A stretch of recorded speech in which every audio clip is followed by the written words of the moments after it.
there was dielectric, some form of dielectric material being engaged in any electrical devices. So it is true that dielectrics and high voltage engineering in general is a very traditional field, but still that doesn't mean that all problems have been solved. So there are still issues remaining which require innovative solutions. And we are going to talk about the key dielectric challenges that apply not only to the existing technologies, but also that it applies to emerging technologies. So the answer to that, the most common challenge that exists, regardless of the whether it's a traditional technology or new technology, is the defects. Okay, there are various types of defects, including air gaps, bubbles, cracks, and sharp edges, as you can see over here. Um, literally, bubbles are bubbles, and these are not bubbles inside water or so, but even inside plastics or ceramics, or especially in the interfaces between metallization layers and dielectric layers, there are small amounts of bubbles, and completely avoiding this is impossible. Also, over time, these devices can so even if initially these devices are manufactured very carefully, um, to minimize the number of gaps or bubbles, things like that, the problem is that as they're being used, they're going to experience different environment, and also as the load changes, the current would generate joule heating, and therefore the temperature will be different. Temperature will be fluctuating over time, over the lifetime of these devices. And therefore, these devices are going to go under thermal cycles.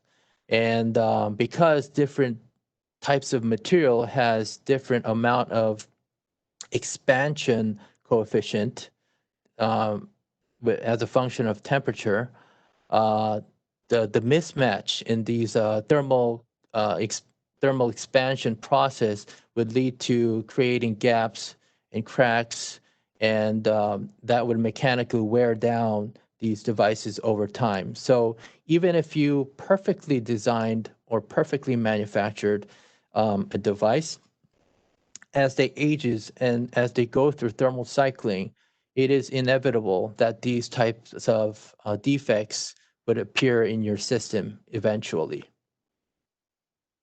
So we talked about how defects are created. So that's what I talked about.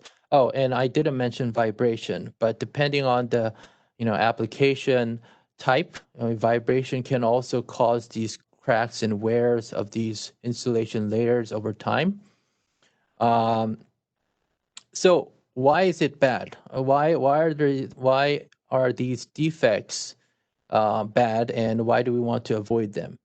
Well, the reason is because these defects are sources of enhanced electric fields, and we don't want to have enhanced electric fields. And the thing is that these defects cause enhancement in electric fields.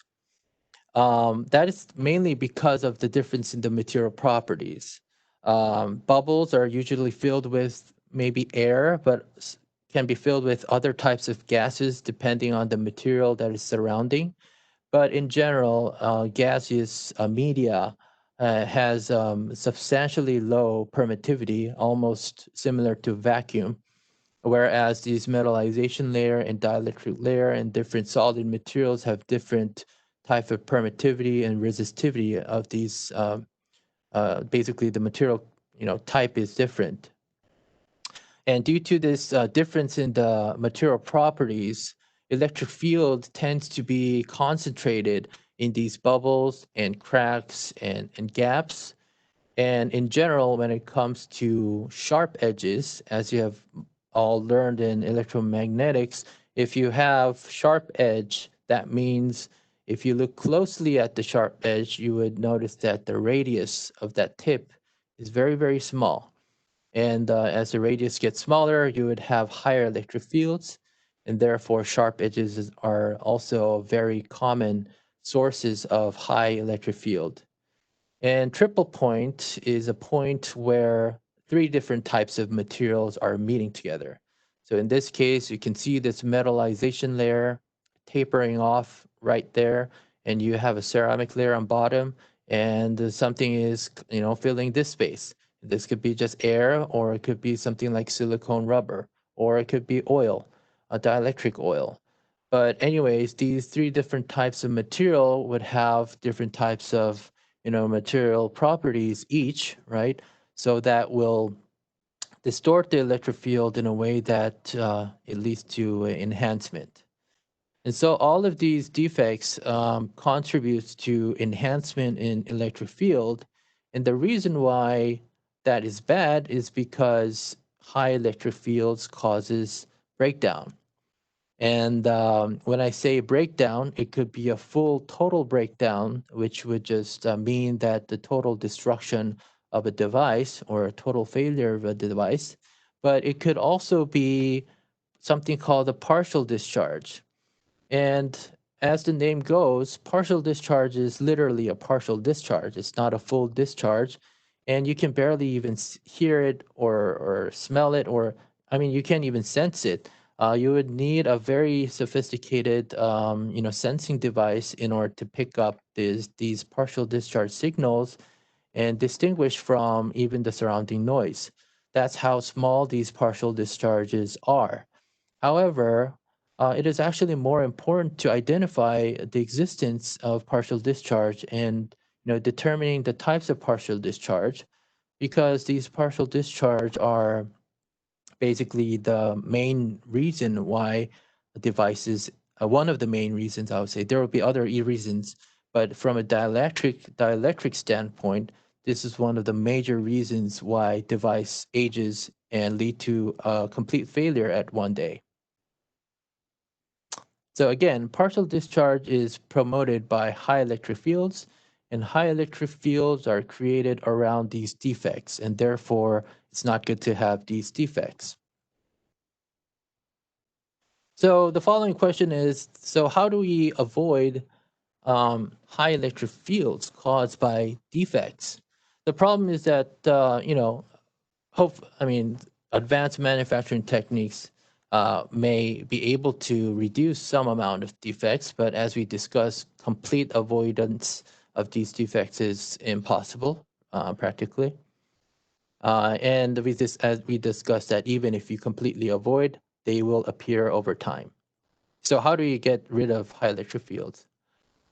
Well, there is, geometry-based field reduction. When I say field over here, I'm talking about electric field. And geometry-based electric field reduction method is a very macroscopic approach, actually. It's hard to be applied in a microscopic or small scale, but this is a widely used approach in high voltage engineering. If you have ever stepped into the high voltage lab downstairs in the Simral building, you would have seen a lot of donut-like shaped objects being attached to each corners or where the joints are. Those are called the corona rings, and they basically round. They expand the surface area. They cover up the sharp edges and make it appear to be rounder. That way, you have larger radius, and therefore you can reduce the electric field. So that's a very common practice of reducing the high electric field. And these attempts, these ideas, basic ideas that has been used in high voltage engineering for so many years, are now being introduced into something like power electronic modules. And I'll talk about that in more depth later. But as you know, devices are getting smaller and smaller for higher voltage blocking, capability, and therefore internal electric fields in these power modules are getting intense. And so these geometry-based approaches have been attempted in also power modules. So this is a cross-section view of a power module, and this is a copper metallization layer and attached to a ceramic layer, which serves as a dielectric media, as well as a channel for heat to flow out. Ceramics, certain types of ceramics are highly thermally conductive compared to general plastics. At the same time, it has a high voltage blocking capability. And this metallization layers are attached to the ceramic layers by brazing. It's something very similar to soldering, but so you can imagine it's a soldering process. Then you would agree that soldering process would always have some excess solders, uh, sticking out when even if you try to do it perfectly. And you would also see that still some sharp edges here and there, also in the metallization layers. And therefore, these are all sources of high electric field. So as you can see in the simulation result, you can see high electric field occurring at this tip. So some attempts have been made, a geometric attempt, to make the metallization rounder instead of pointy. And also some attempts have been made to extrude the substrate in such a way that the triple point, which we talked about over here, the triple point right there, that is relocated to a certain location where the electric field would be low. However, this has its own limitation, and you would have noticed what the limitation is. And no matter how round you want to make things, it is almost impossible to actually make it round. On a computer model, you can make it round, but in reality, even if you want to make it round, it's not going to be round because there's, again, machining tolerance, there's fabrication errors. And therefore, eventually, even if you want to make the copper layer round and protrude the substrate in certain ways, you will eventually get some sharp points and triple points and some kind of defect somewhere. And therefore, I would say the geometry-based approach is only a partial solution at this point. So, what are the other approaches that are available?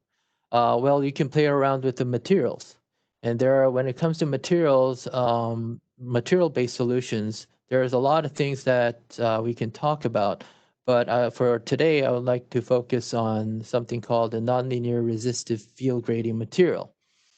So these materials have also been widely used in high voltage engineering in the power field, which is, and these materials have been widely used in varistors, basically surge arresters, protecting our power grid from lightning and also switching transients and temporary over voltages, things like that.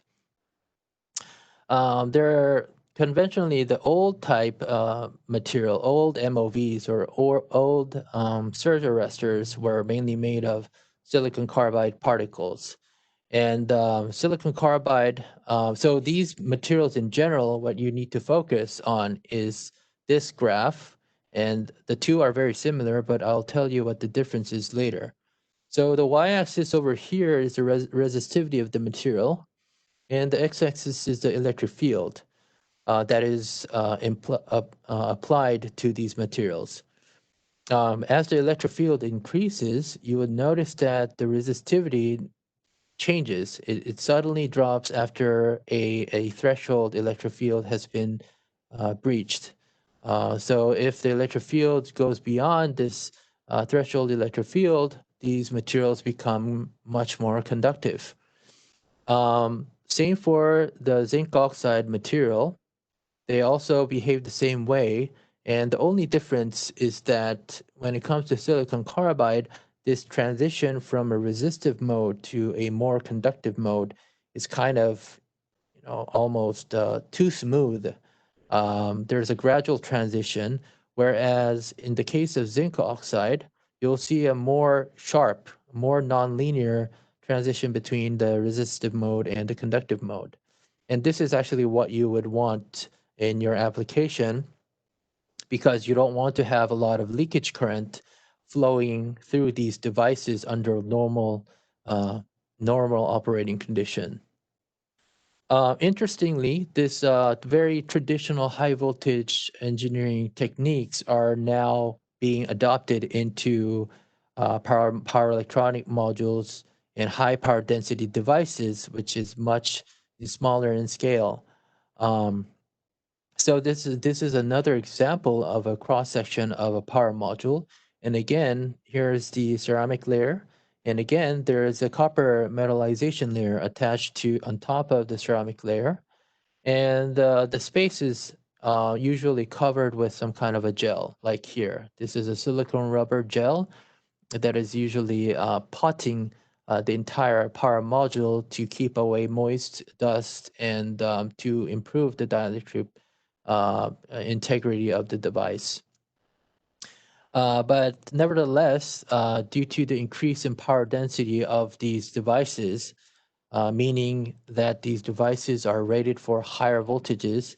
And in fact, when it comes to the wide bandgap semiconductor devices, the blocking voltage is now, I think, around 30 kV. Devices are also available, or something around somewhere around 24 kV is definitely available per device.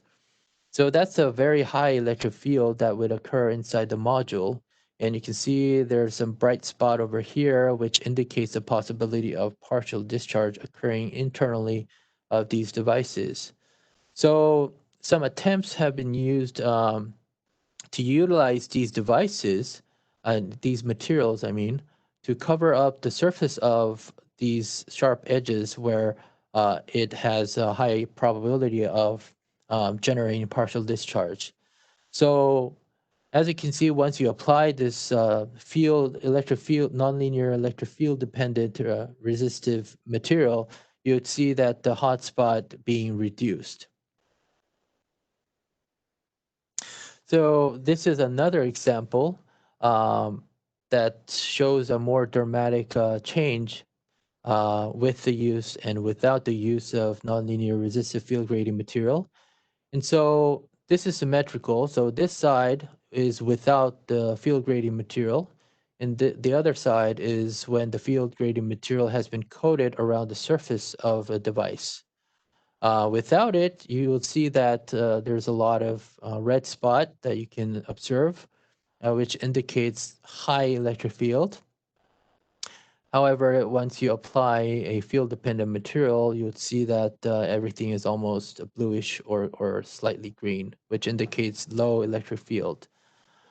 So this is what you want in order to avoid partial discharge from eating or eroding, I would say, your dielectric barriers.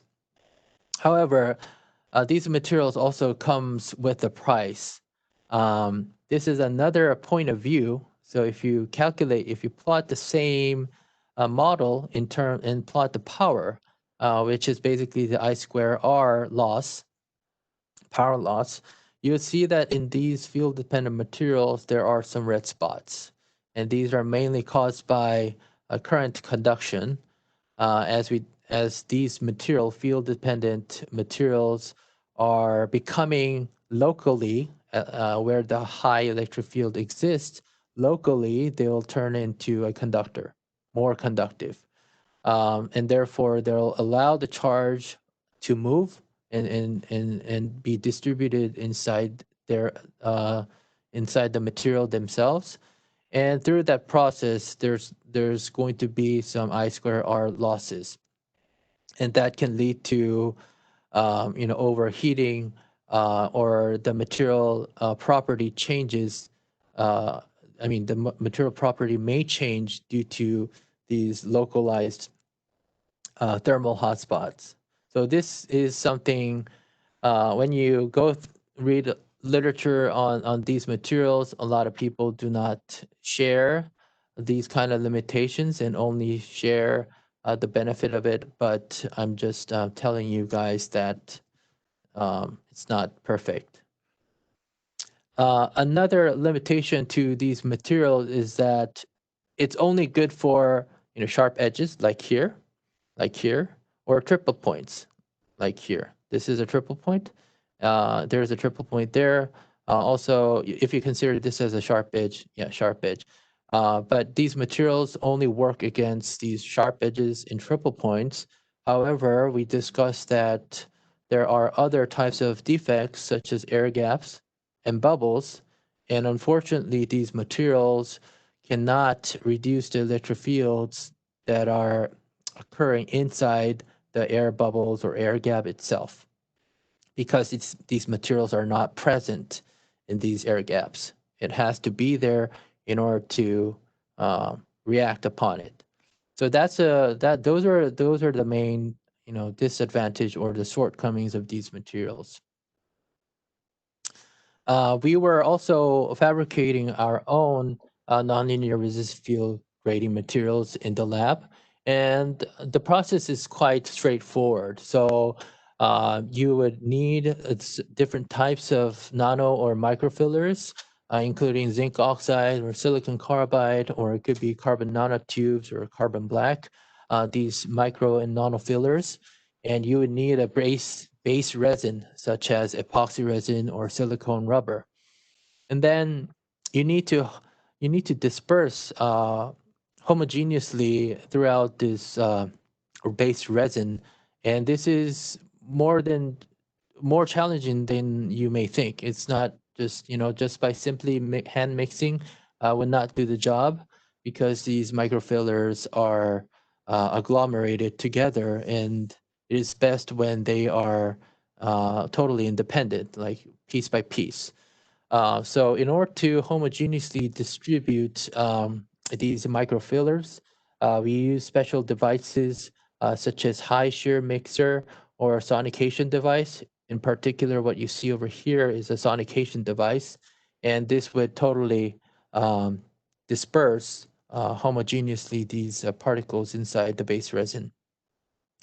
After you do the dispersion process, we need to degas, because we want to get rid of micro bubbles and maybe some large bubbles inside this resin, this composite. So we put it in the chamber, vacuum chamber, and we pull the vacuum out of this chamber. That way, any tiny bubbles residing inside the resin would blow up and come out to the surface. So we do once the degassing process is done, we add a hardener in case a hardener is necessary. Some resins do not require hardener; it will just naturally become hardened or cured. But sometimes you would need to add a hardener to make them cure. Once you do that, we degas while the material is curing. And again, curing means becoming hard into a solid. So this way, this is a typical way of making these functional, or I would say nonlinear resistive field grading materials. And similar process applies to some other, in order to add some other functionality to these composite materials. So this is an actual picture of what we have done in the spring. We just wanted to try out how well this idea works. And so there's a picture of it. This is a picture of epoxy resin in zinc oxide microfillers. And this is a dispersion process done by high shear mixing. And we made several of these sample test beds, identical test beds, to put different variations of these composite materials, and then we cure them, and then we measure the partial discharge performance. So we can also do the simulation on these materials, and this is a simplified model of this sample holder, where you would see we placed a bolt and a nut inside at the center. So this ground represents that bolt. And we actually attached a high voltage rod on top of this sample once it was cured. And this area over here represents the dielectric material. So in this case, this is the dielectric material without the nonlinear resistive field grading property, and this is a dielectric material with that property. And this is a figure, this is a photo that simulation results that shows the current density within the dielectric material. And you would see that there's almost no current density at all in this case because it doesn't, this material does not react to high fields. However, in the case of this nonlinear resistive field grading material, you can see that at the tip, sharp edge, and triple point where the high field occurs, there's a lot of current density increasing due to the increasing conductivity of this localized area of the dielectric material. So this is mainly the resistive current that is flowing locally inside this dielectric material. And due to this, the result of the electric field, so this picture is now showing an electric field. This was the current. If you see the electric field, you can see that now this is more red, and this is a little bit, lower than that. So the reason why the reduction in electric field can be achieved is because of this current flow. We also added a bubble inside this nonlinear resistive field grading material just to explore what would happen internally and around the bubble. And the results shows that. So this picture over here, this graph is the y-axis is the electric field, and this electric field is taken along this dashed line, okay, of the bubble. And so this is the arc length starting from, I think, from top to bottom. And you'll see that without the nonlinear resistive field grading material, the electric field is relatively high. And once you apply this functional material, you can see that the field, maximum electric field, is substantially lower. So this is the main benefit, and this is what we are hoping to see in the actual experiments. So we wanted to confirm that simulation result, at least trend-wise. And so we tested these samples that we fabricated in a identical test bed. Everything except for the sample was kept the same. And as you can see, this high voltage rod is coming down and touching the top surface of the dielectric sample. And the high voltage was applied. And the reason why we put this little ball over here, this spherical shaped ball, is to make sure that partial discharge does not occur due to these electrical connection, which involves a lot of sharp edges. So that was the main purpose. The main purpose was to degrade the field based on a geometric approach in this case, which is very common in high voltage. So here are the two different type of samples. This is a pure epoxy. This is epoxy with zinc oxide. And this is a partial discharge measurement circuit, sorry. And this is a coupling capacitor, which is essential in PD measurement. And also what is essential is the PD detection system that picks up partial discharge and displays the patterns for us. We used a high frequency and high voltage amplifier. This is made from Trek to apply various types of voltage waveform across the sample. And this is the results, preliminary result that we got. And you can see that immediately. You can see the difference in magnitude of the PD signals. So these blue ones over here are PD signals, and you can see the magnitude is lower in the case of epoxy and zinc oxide mixture. So this was what we were hoping to see, and we're trying to improve this even further.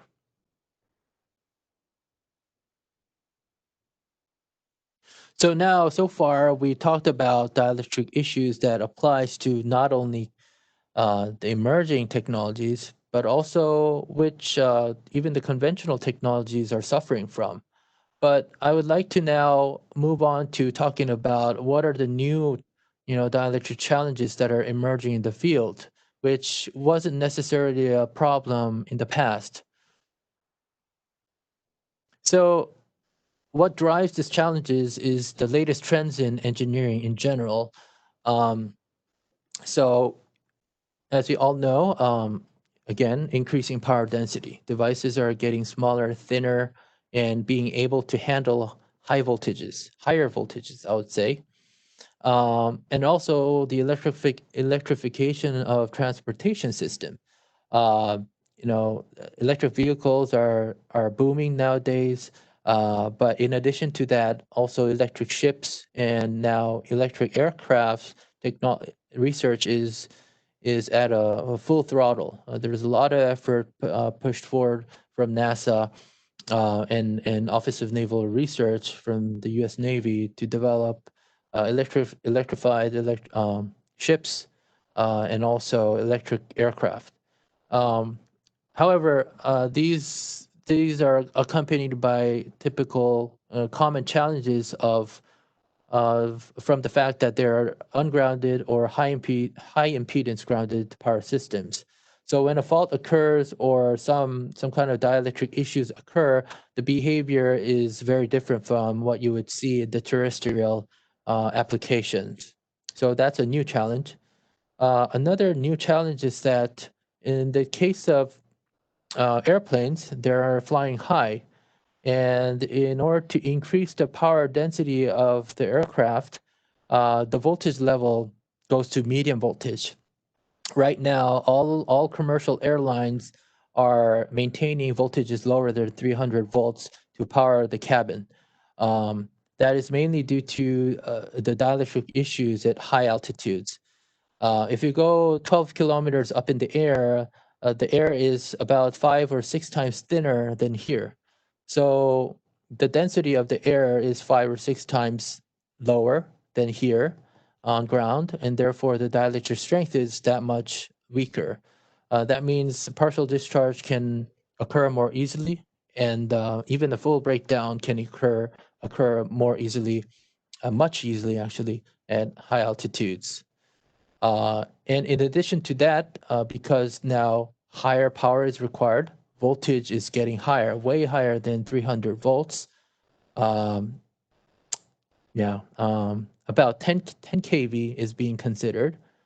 So that's much higher voltage, and therefore dielectric issues are substantial in that case. Also, uh, thanks to the development of power electronic converter technologies, nowadays DC can be boosted up to very high voltages, something like high voltage DC transmission. Uh, that's something you might have all heard about. And not only that, but DC distribution systems and things like that for not only terrestrial renewable energy applications, but also for these electrified transportation systems such as aircraft and ships are being developed. The architecture is being developed based on medium voltage DC and power electronic driven systems. So what is a challenge with that? Well, the thing is that it's physically different. The field distribution, basically the electric field distribution throughout the system, would totally look different depending on the material property, and it would look very different depending on the voltage stress that is imposed on. So compared to conventional AC voltage stress, if you apply a pure DC, the picture can look very different. And I'm going to show you a simple example of that in the following slide. And what makes matters worse is when you use power electronic driven applications. There's a lot of voltage chopping caused by power electronic, which promotes more severe partial discharge activities.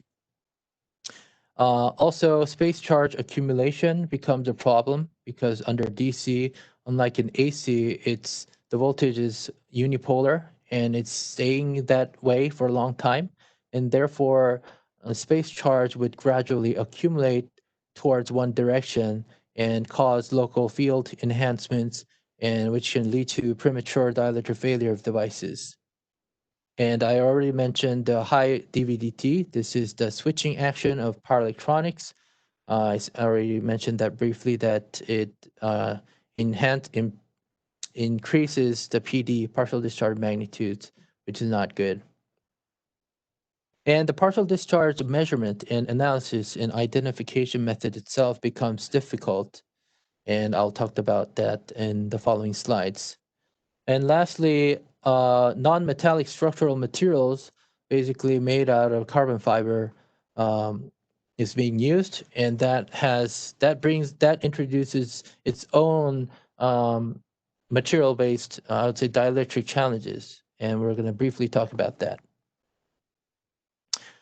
So in the DC system, what are the dielectric challenges is that is inherently different. The physics is inherently different, and therefore I'm not. I don't think this is the best example. I wish I could make this more dramatically differently looking, but this is what we have for today. The top one is when you apply 25 kV DC.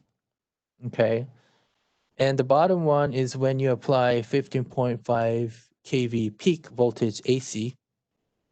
So the absolute magnitude is lower. However, you can see more red spots than in this case. And this is just simply because of the whether you're applying DC voltage or AC voltage. And if you apply power electronic based switching voltage, it'll also look a little bit more different than this. And this graph shows you the electric field that was measured along this line. And in particular, this point over here that I would like you to focus on, this point is right there at the triple point. And you can see that it's 8 kV per millimeter under 25 kV DC. However, even when you apply a lower voltage, 10 kV lower voltage, which is in AC, you will see a higher electric field at that point. So that's how much of a difference there is depending on what type of voltage you apply to your dielectric. And therefore, without developing standards or insulation coordination approaches that is tailored for DC or power electronic driven applications, the dielectric integrity of DC based applications cannot be ensured. So partial discharge identification is also more challenging under DC systems. This is something called the phase-resolved partial discharge pattern that you would typically see under AC conditions. So AC, as you all know, it's a sinusoidal 50 or 60 hertz in the case of power frequency. And under power frequency sinusoidal voltage waveform, this you'll see that depending on what type the PD is, so there are different types of partial discharge. I mean, I'm saying different sources of partial discharge, and depending on the source, it could be either cavity or surface or corona or something else. Depending on the source of partial discharge, you would see different patterns, as you can see here. And this is readily identifiable because you have this phase angle, and you can locate the pattern as a function of, with respect to phase angle, and thereby you can determine, oh, this is a typical shape that you would see when you have surface discharge. Oh, this is when you have corona discharge and things like that.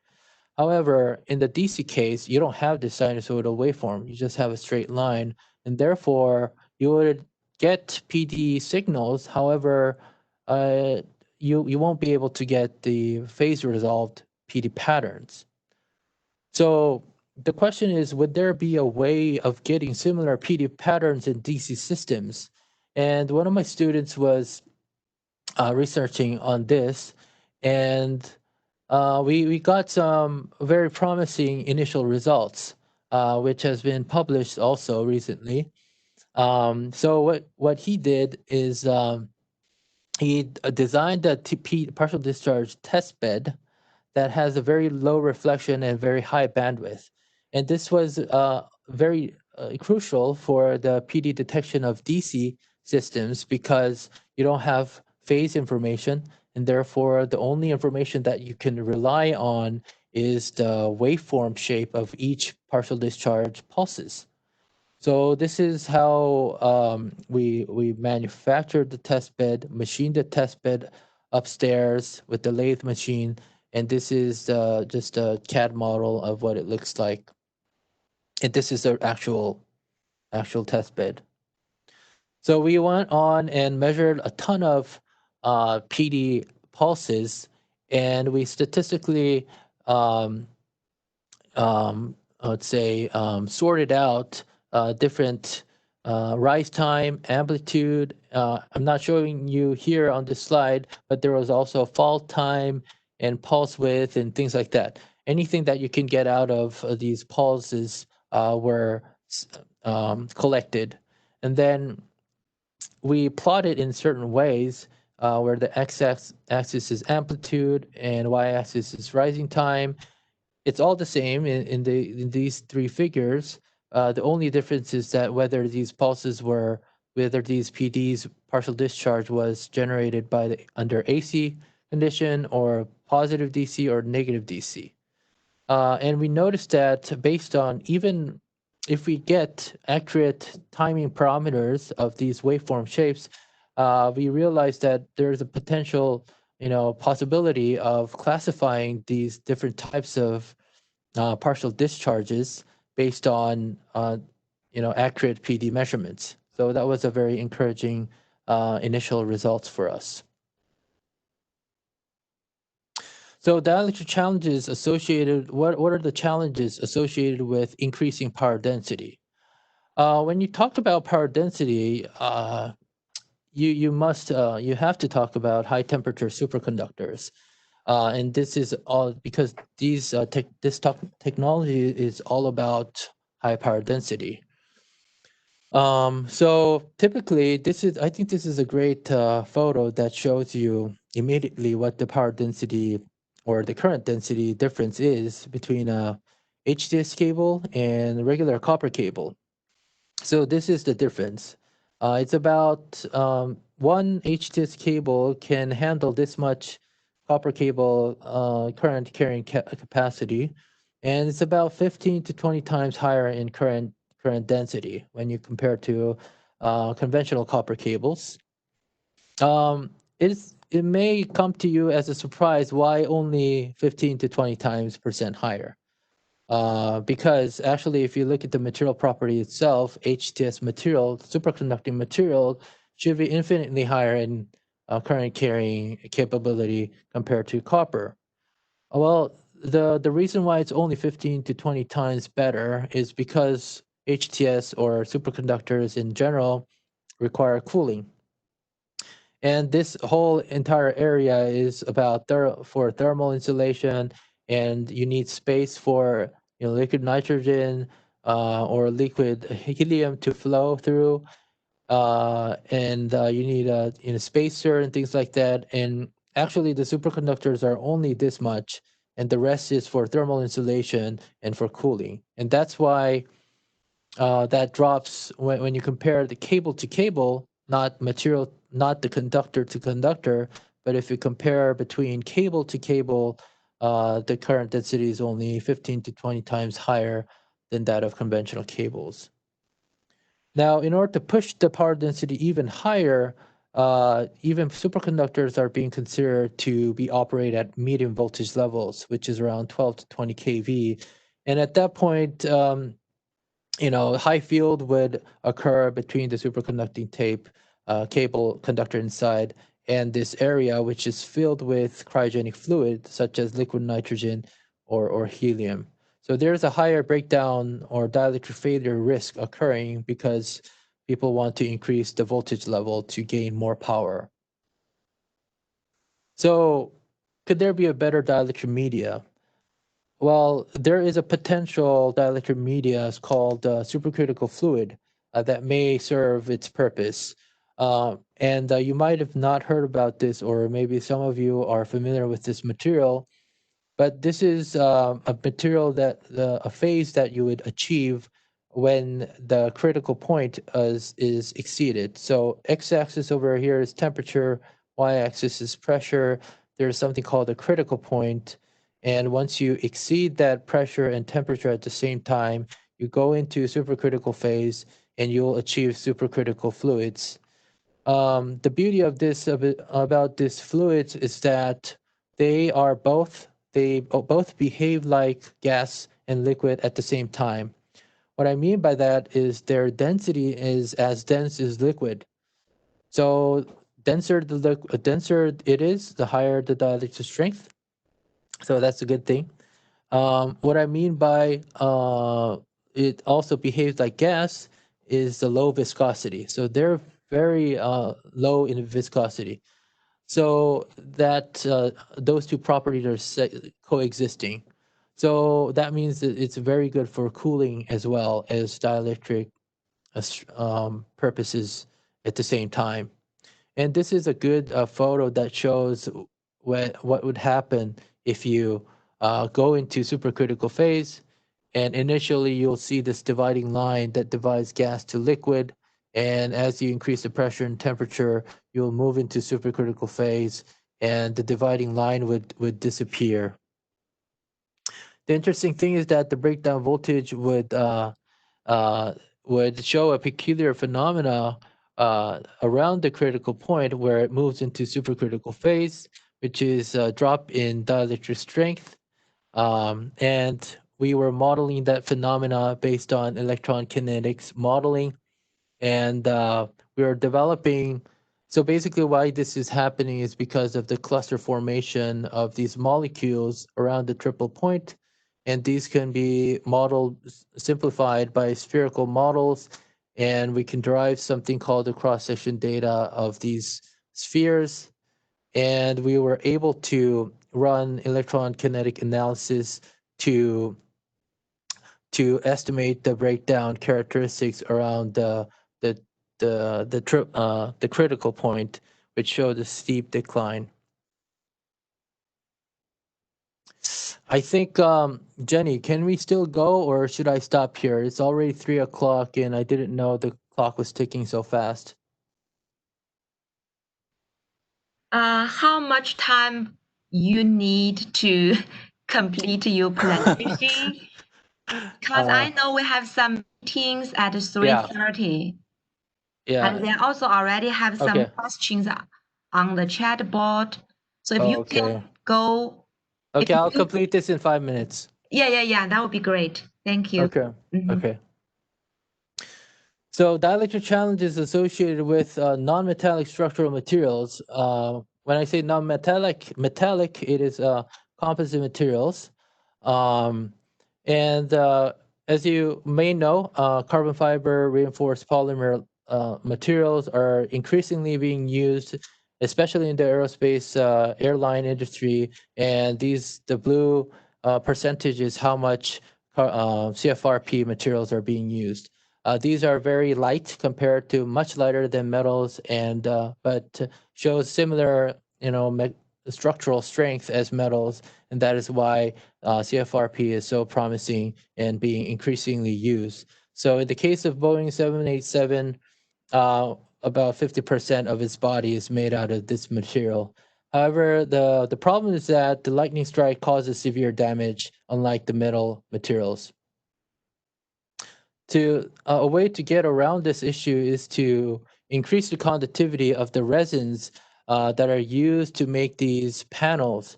So these are, multiple layers of carbon fiber, and the fluid that goes through is resin, and this is a dielectric resin, and therefore, once these panels are made, they're quite they show quite high dielectric strength, and that is becoming a problem because when they are struck by lightning, they result in fiber breakage, pull-out, delamination, and burning or charring due to the high resistance of this. So a simple way that I would like to show you just quickly is that if you add, conductive materials, particles into these resins, such as carbon nanotubes, you can substantially improve its lightning tolerance performance. However, even if you have this visual improvement on the outside, you also need to do something called the C scan and B scan, which is acoustic methods of identifying delamination inside the layers. So these are just example of our experimental results that has been published recently. And I would like to conclude this long presentation. Sorry for going over, but I would like to conclude with this video actually that shows us our new lightning impulse current generator, which is modular. So up to 8 capacitors can be attached radially like this. Very compact modular design, and these connections can be easily connected and be disconnected. Very low resistance and low inductance, parasitic inductance have been achieved due to the compact design, and I would like to share this video. Okay, so that was the end of the presentation.